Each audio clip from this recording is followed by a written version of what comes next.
One of the ideas behind the Java's automatic management memory model is that programmers can be spared the method of having to perform modern management memory. In some cases, memory for the creation of the object is implicitly added from the hill. Implicitly allocation and explicitly deallocation. Okay, we will explain it later. Considering examine the value ഈ of chapter other തീരണ്ടേ? object that this saint object might George perform Thrippunithura is കഴിഞ്ഞു. possible. In some Java driver programs, തങ്കപ്പന്റെ miss the call കണ്ടില്ലേ? constructions can be സമയം spared വൈകിയാലേ to perform പരിപ്പോടെ modern മൂത്രപ്പുരക്കാരനെ management ഏൽപ്പിക്കും. memory. Is nothing needs to be. വൃത്തികെട്ടവനാണ്. Jilu, what's happening there? Sorry sir.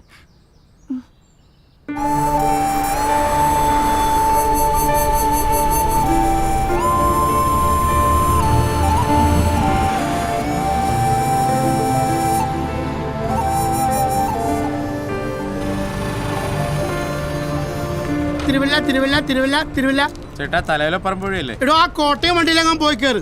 തിരുവല്ലക്കുള്ള through ticket തന്നെ ഫുള്ളാണ്. ശരി. എന്റെ പൊന്നച്ചായ ഒന്നും പറയരുത്. ഇന്നും അയാൾ തന്നെയാണ് വില്ലൻ, സോഫ്റ്റ്വെയർ സാറ്. ആ വാ. ആണോ? പഠിച്ച പണി ചെയ്യാൻ അറിയാൻ വയ്യാത്തവരച്ചായ സാറുമാരാ. അതെയോ? അതല്ലേ അയാളുടെ ഇൻഫോസിസിലെ പണി പോയത്. ഞങ്ങളുടെ പാട്. ഇതൊന്നും വേണ്ട മോളെ. വിലക്കയറ്റം ഇങ്ങനെ പോയാ ഇനി അങ്ങോട്ട് ഇതും ഉണ്ടാവില്ല. പോട്ടെ. കടത്തുരുത്തി, ഏറ്റുമാനൂർ, കോട്ടയം, തിരുവല്ല. തങ്കപ്പൻ ചേട്ടാ, ആ സ്ഥിരം പാഴ്സൽ സർവീസ് കൊള്ളാലോ, നല്ല ഗമകം. മനുഷ്യാവസ്ഥയാണ് മോനെ, മനുഷ്യാവസ്ഥ. ഒരു 1.5 കൊല്ലം മുമ്പാണെങ്കിൽ നിനക്ക് ആ കൊച്ചിന്റെ ഗമകം കാണാനൊക്കത്തില്ല. അതെന്താ? എടാ അവരുടെ വാച്ച്മാൻ നിന്നെ അങ്ങോട്ട് അടുപ്പിക്കേ. ഈ പരിപ്പൂട കച്ചവടക്കാരിക്ക് വാച്ച്മാനോ? തമാശ പറയാതെ. വലിയൊരു ഷെയർ ബ്രോക്കറുടെ മോളാ, പൊളിഞ്ഞുപോയി. പിടിച്ചു വെക്കാൻ അപ്പൻ ഇപ്പൊ ട്യൂഷൻ എടുക്കുന്നു. അമ്മയ്ക്കാണെങ്കിൽ പലഹാര കച്ചവടവും. ഈ കൊച്ചിവിടെ പഠിക്കുക BCAക്ക്. അവരൊക്കെ കൊള്ളാവുന്നവരായതുകൊണ്ട് ഗതികേട് വന്നപ്പോൾ കച്ചവടം പരിപ്പുടയിൽ അവസാനിപ്പിച്ചു.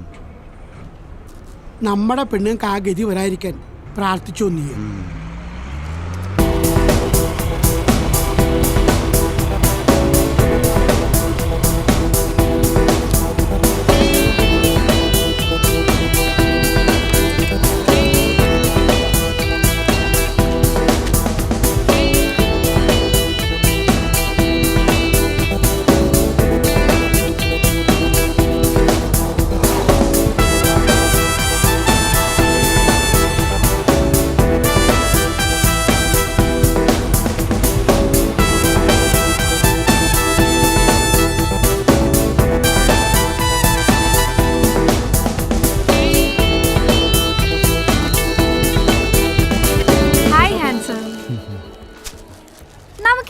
സ്ട്രക്ചർ ഒന്ന് അപ്ഡേറ്റ് ചെയ്യണ്ടേ ചെയ്യാ? എന്താ ഉഴുന്നിനും പരിപ്പിനൊക്കെ വില. വെളിച്ചെണ്ണക്കാണെങ്കിൽ അതിന് നീ പാം ഓയിലല്ലേ ഉണ്ടാക്കുന്നത്? അതെ, പക്ഷേ പരിപ്പിനും ഉഴുന്നിനും ഓൾട്ടർനേറ്റീവ്സ് ഇല്ലല്ലോ. ഉണ്ടല്ലോ. പഴയതുപോലെ പരിപ്പുവടയ്ക്ക് തൂരപ്പരിപ്പല്ല നിങ്ങൾ ഉപയോഗിക്കുന്നേ, വില കുറഞ്ഞ കടലപ്പരിപ്പാ. ഉഴുന്നുവടയ്ക്കാണെങ്കിൽ ഉഴുന്നിന്റെ ടേസ്റ്റ് തീരെ ഇല്ലെന്നാ സ്ഥിരം കഴിക്കുന്നവർ പറയുന്നേ. ഇതൊക്കെ സ്ഥിരം കഴിക്കുന്നവര് തട്ടിപ്പോകാത്തതല്ലേ ചേട്ടാ? ആശ്ചര്യം. എന്ത്? കിഷോറച്ചായ, കഴിഞ്ഞ 1 കൊല്ലമായിട്ട് വെറും 2.5 രൂപയ്ക്കാ ഞാൻ ഈ ഉഴുന്നോടെ ഇവിടെ തരുന്നത്. ഇതേ വിലക്കേനല്ലേ ജീലു പുറത്തും കൊടുക്കുന്നേ? അവരൊക്കെ സാധാരണക്കാര്. 2.5 രൂപയ്ക്ക് വാങ്ങും, 5 രൂപയ്ക്ക് വിൽക്കും. 100% പ്രോഫിറ്റ്. അച്ചായൻ അങ്ങനെയാണോ? 10 രൂപയ്ക്കല്ലേ പരിപ്പോട വിൽക്കുന്നത്? Cutlet 15, 200% profit. അതിൽ 1 രൂപ എനിക്ക് തന്നൂടെ ഹാൻസം? വേണ്ട, 50 പൈസ പെർ വട. ഈ മാളുണ്ടല്ലോ, സെൻട്രലൈസ്ഡ് AC, ലിഫ്റ്റ് ഉണ്ട്, എസ്കലേറ്റർ ഉണ്ട്, പാർക്കിംഗ് സ്പേസ് ഉണ്ട്, തിയേറ്റർ ഉണ്ട്, പിന്നെ വായി നോക്കി നടക്കാനാണെങ്കിൽ ഇഷ്ടം പോലെ സ്ഥലമുണ്ട്. അപ്പോൾ അതിനൊക്കെ വാടകയും ഞങ്ങൾ കൊടുക്കണം. വില കൂട്ടി വിറ്റല്ലേ പറ്റൂ. ഈ കട്ട്ലറ്റിലേ ഈയിടെയായിട്ട് ബീഫ് കുറവാ, ഉരുളക്കിഴങ്ങാ കൂടുതൽ. അത് ഉരുളക്കിഴങ്ങല്ലട പൊട്ടി, ചേമ്പാണ്, നാടൻ ചേമ്പ്. 50 പരിപ്പുവട, 50 ഉഴുന്നുവട, 30 കട്ട്ലറ്റ്.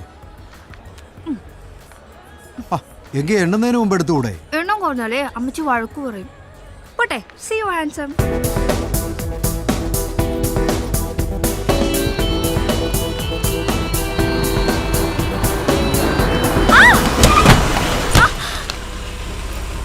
അയ്യോ,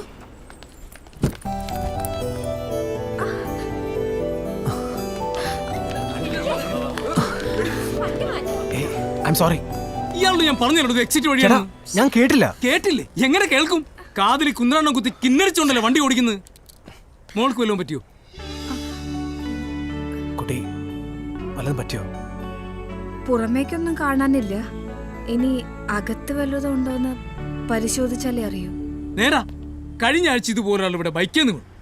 ഞങ്ങൾ എല്ലാവരും പിടിച്ച എഴുന്നേപ്പിച്ചത്. പുറമേ ഒരു പരുക്കുമില്ലായിരുന്നു. അയാൾ പുല്ല് പോലെ ബൈക്ക് കൊടുത്ത് അങ്ങ് പോയി. ഒരു 100 മീറ്റർ പോയി കാണും. എന്ന് പറഞ്ഞാ ഡെഡ് ബോഡിയാണ് നിലത്തോട്ട് വീണത്. ആന്തരിക രക്തസ്രാവം. ഒന്ന് പോടോ.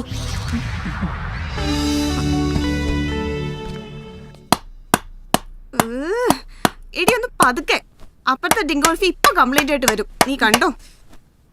ഓ, ഐശ്വര്യമുള്ള കരുനാക്കെടുത്ത് വളച്ചു. ഇന്ന് അവള് വന്നാ നീ കണ്ടോ? ഞാൻ അവള് മാത്രം ഒരു പഠിപ്പിസ്റ്റ്. നമ്മളൊക്കെ എന്നാ ഞൊട്ടാനിരിക്കുക? ഇത് സ്റ്റഡി ടൈം ആണ്. നാളെ മോഡൽ എക്സാം തുടങ്ങാം. എന്ത് കഷ്ട ഇത്. ജീലു, ഇത് ഞാൻ മേട്ടനോട് കംപ്ലൈന്റ് ചെയ്യും. അത് ജീലു, നീതു സോറി, ഇത് ഞാൻ മാനേജ് ചെയ്തോളാം. ജീലു, സ്റ്റോപ്പ് ഇറ്റ്.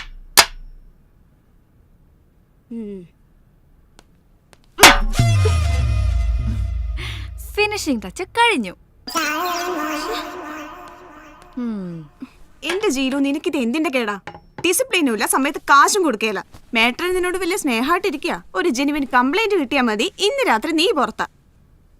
എടി മഡ്ഗാർഡ് വീലിൽ ഒറിഞ്ഞിട്ട് വണ്ടി ഓടുന്നില്ല. എടി കഴുതേ, ആക്സിഡന്റ് സ്പോട്ടിൽ പബ്ലിക് സപ്പോർട്ട് നിനക്കല്ലായിരുന്നോ? നാച്ചുറലി. കാരണം ഒരു ഐറ്റം നമ്പർ ആണല്ലോ അപകടത്തിൽപ്പെട്ടത്. പൊതുജനം നന്നായി സപ്പോർട്ടും. പിന്നെ നീ അവനോട് കാശ് വാങ്ങാതിരുന്നെന്താ ചോദിച്ചത്? ഹാ, എന്താ ഇത്? വായിച്ചു നോക്ക്.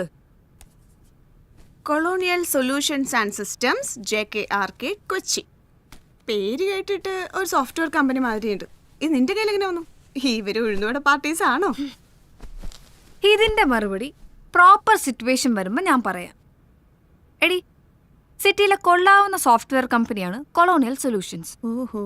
അതിന്റെ CEO ആണ് എന്റെ സ്കൂട്ടറിൽ വന്ന് മുട്ടിയ പാർട്ടി, KG രാമസ്വാമി അയ്യങ്കാർ. അയ്യേ, കിളവനാ? ഇല്ല, പയ്യൻ, late 20s. കാണാനും കൊള്ളാം.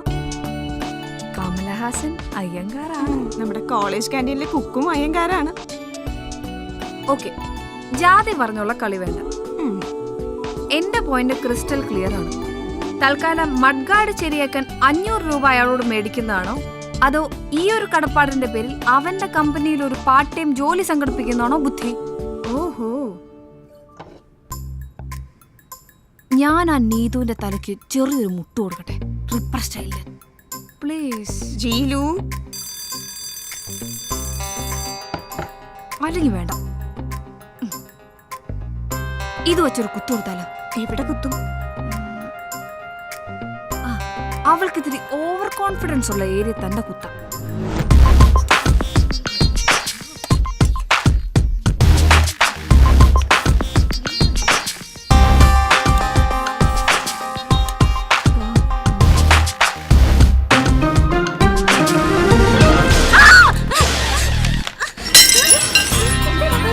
എന്നെന്തോ കുത്തി. എവിടെ കുത്തി? എവിടെയാ? എന്നെ കുത്തി. പറഞ്ഞോളൂ കുട്ടി. എവിടെയാണെന്ന് പറയൂ. ജീലു എബ്രഹാം, യെസ്. മേട്ടൻ അന്വേഷിക്കുന്നു. എന്നെ പോക്കിടി. ഡൈനിങ് ടേബിളിൽ നിന്ന് ഇമാൻസിനെ വിളിച്ചു വരുത്തി കാശ് ചോദിക്കാന്നൊക്കെ പറഞ്ഞാ അതൊരു വകയാണെന്ന് അറിയാഞ്ഞിട്ടല്ല കുട്ടി. മുകളിൽ നിന്ന് ചോദ്യം വരുമ്പോ ഐ ഹാവ് ടു ആൻസർ. താമസക്കാരിൽ അധികവും ജോലിക്കാരികളാണ്. അവരുടെ കാശ് കൃത്യമായി കിട്ടുകയും ചെയ്യും. സ്റ്റുഡൻസിന്റെ കാര്യം പറയുമ്പോ ജീലു ഒഴികെ എല്ലാവരും. ജീലുവിന് ചില സൈഡ് ബിസിനസ്സുകളൊക്കെ ഉണ്ടല്ലോ. അതുകൊണ്ടൊക്കെയാണ് ഒരുവിധം പിടിച്ചു നിൽക്കുന്നത്. സെമിസ്റ്റർ ഫീ കൊടുക്കേണ്ടി വന്നു. പിന്നെ അപ്പൻ്റെ ട്രീറ്റ്മെന്റ്, അതിൻ്റെ എക്സ്പെൻസ് ചില നേരത്ത് പ്രൊഡക്റ്റബിൾ അല്ല. 2 മാസമായി വീട്ടിൽ നിന്നുള്ള. ഞാൻ എന്തായാലും ഈ ആഴ്ച തരാം മാട്രൻ. നീ എന്താ ഫുഡ് കഴിക്കാൻ വരാഞ്ഞത്? അവര് പറഞ്ഞു കഴിക്കണ്ടെന്ന്. ഛേ, അവര് പാവം. നീ സെന്റിമെന്റ്സ് അടിച്ച് വയലിൻ വായിക്കൊന്നും വേണ്ട. ഉള്ള വിശപ്പ് പോയി, അതുകൊണ്ട് കഴിച്ചില്ല. ആഹാരം ഒരു ലക്ഷറിയാണ് ചില നേരം ചില മനുഷ്യർക്ക്.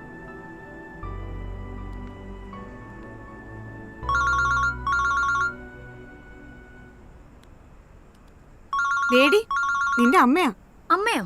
ഈ നേരത്തോ? അമ്മ